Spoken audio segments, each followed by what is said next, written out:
എല്ലാ ദിവസവും കഥകളി നടത്തുന്ന കേരളത്തിലെ ഏക ക്ഷേത്രം ഏതാണെന്നറിയാമോ?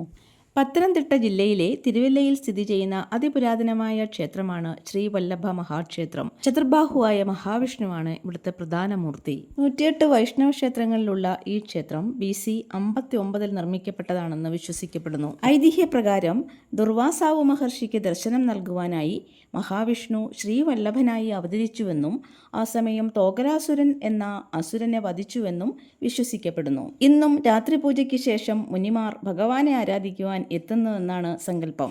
ഐതിഹ്യപ്രകാരം മഹാവിഷ്ണുവിൻ്റെ ഈ വിഗ്രഹം ശ്രീകൃഷ്ണ ഭഗവാൻ പൂജിച്ചിരുന്നതാണെന്നും ദ്വാപരയുഗാന്ത്യത്തിൽ ദ്വാരക സമുദ്രത്തിൽ താഴ്ന്നപ്പോൾ ഗരുഡസ്വാമിയുടെ നിർദ്ദേശപ്രകാരം അത് നേത്രാവതി നദിയിൽ സൂക്ഷിച്ചിരുന്നുവെന്നും വിശ്വസിക്കപ്പെടുന്നു. പിന്നീട് ചേരമാൻ പെരുമാളിൻ്റെ രാജ്ഞിക്ക് നേത്രാവതി നദിയിൽ വിഗ്രഹം കിടക്കുന്നതായി സ്വപ്നദർശനമുണ്ടാവുകയും പിന്നീട് അത് കണ്ടെടുത്ത് പ്രതിഷ്ഠിക്കുകയും ചെയ്തു. മഹാവിഷ്ണുവിനോടൊപ്പം തുല്യ പ്രാധാന്യത്തോടെ തന്നെയാണ് സുദർശനമൂർത്തിയും ദർശനമരുളുന്നത്. മഹാവിഷ്ണുവിൻ്റെ ആയുധമായ സുദർശന ചക്രത്തെ സ്വയം ഒരു മൂർത്തിയായി സങ്കല്പിച്ചാണ് ആരാധിക്കുന്നത്.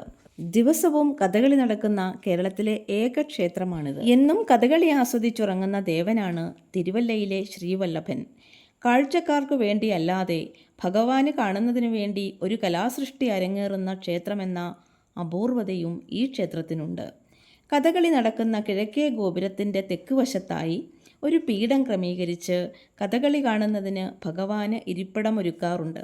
പീഠത്തിൽ പട്ടുവിരിച്ച് ഇലയിൽ നെല്ല്, അരി, നാളികേരം എന്നിവയും നിലവിളക്കും വയ്ക്കും. ഈ പീഠത്തിലിരുന്നാണ് ഭഗവാൻ കഥകളി കാണുന്നതെന്നാണ് സങ്കല്പം. അസുരവാദ്യത്തിൻ്റെ അകമ്പടിയോടെ അവതരിപ്പിക്കുന്ന ദേവകലയാണ് കഥകളി. ആ കഥകളിയുടെ വിശിഷ്ടമായ സൗന്ദര്യം ദർശിക്കുവാൻ ശ്രീവല്ലഭസന്നിധിയിൽ തന്നെ എത്തണമെന്നാണ് പറയുന്നത്. വർഷങ്ങളായി എല്ലാ ദിവസവും രാത്രി 9:30 ക്ഷേത്രത്തിൽ കഥകളി നടത്താറുണ്ട്. കേരളത്തിലെ മുതിർന്ന എല്ലാ കഥകളി നടന്മാരും ശ്രീവല്ലഭന് മുൻപിൽ വേഷമിട്ടിട്ടുള്ളവരാണ്.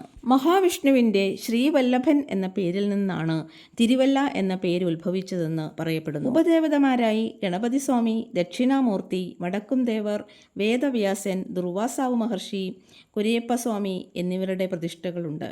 ഈ ക്ഷേത്രത്തിലെ വാർഷികോത്സവം കുംഭമാസത്തിലെ ഉത്രട്ടാതി നാളിൽ കൊടികയറി പൂയം നാളിൽ ആറാട്ടോടെ സമാപിക്കുന്ന 10 ദിവസത്തെ കൊടിയേറ്റുത്സവമാണ്. ഏറ്റവും പ്രധാനപ്പെട്ടത് മീനമാസത്തിലെ ഉത്രനാളിൽ നടക്കുന്ന ഉത്രശ്രീബലിയാണ്. ഈ ഉത്രശ്രീബലിയിൽ പങ്കെടുത്താൽ എല്ലാ ജന്മങ്ങളിലെയും പാപങ്ങൾ ഇല്ലാതാകുമെന്നാണ് വിശ്വസിക്കപ്പെടുന്നത്.